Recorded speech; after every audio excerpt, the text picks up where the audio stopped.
First up tonight, Yakima County residents have filed a recall petition against coroner Jim Curtis, saying they no longer believe he is fit for the job. New at 6, Apple Valley News Now's Emily Goodell tells us Curtis is also facing criminal charges.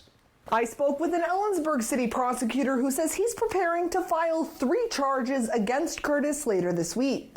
Official misconduct, tampering with physical evidence, and making a false or misleading statement to a public servant. All 3 gross misdemeanors. In response to an incident last August, which also prompted Yakima County commissioners, the sheriff, and county auditor to sign a letter calling for Curtis to resign. We also have to hold ourselves accountable, and I think that Mr. Jim Curtis has demonstrated a behavior that isn't fit for public service, and that is why I joined my fellow commissioners in asking for his resignation. In a police report from last fall, investigators say Curtis admitted to taking drugs from deceased persons, using them at work, and after overdosing, putting drugs in his drink mix and reporting to police he'd been poisoned. Curtis took a leave of absence, his wife telling Apple Valley News Now he's getting the help he needs. Curtis previously speaking out about his struggles with post-traumatic stress disorder. It don't matter if you're a public official or not, or all of us are attuned to challenges in life, and I think it's just unfortunate that the challenges that he's going through with the addictions and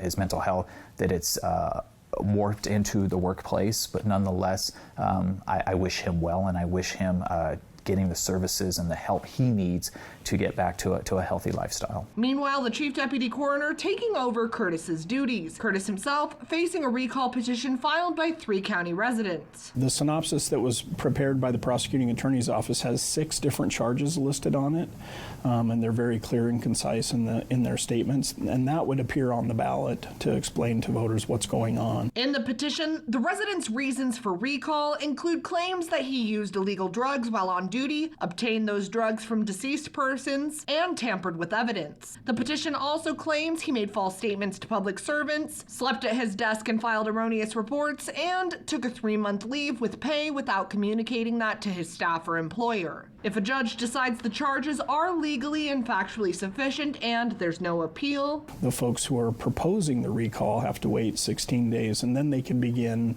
circulating petitions. They have 6 months to gather 13,500 signatures supporting the recall. Once the auditor's office certifies them, the election happens 45 to 90 days later. And if Curtis is recalled, since he was an elected Republican, our Yakima County Republican Party would put forth 3 names, and that we, the commissioners, would decide out of those 3 names who would serve as the Yakima County coroner until we can have a coroner election, which isn't scheduled until fall 2026. The first hearing on that recall petition is set for 9:30 a.m. Friday in Yakima County Superior Court.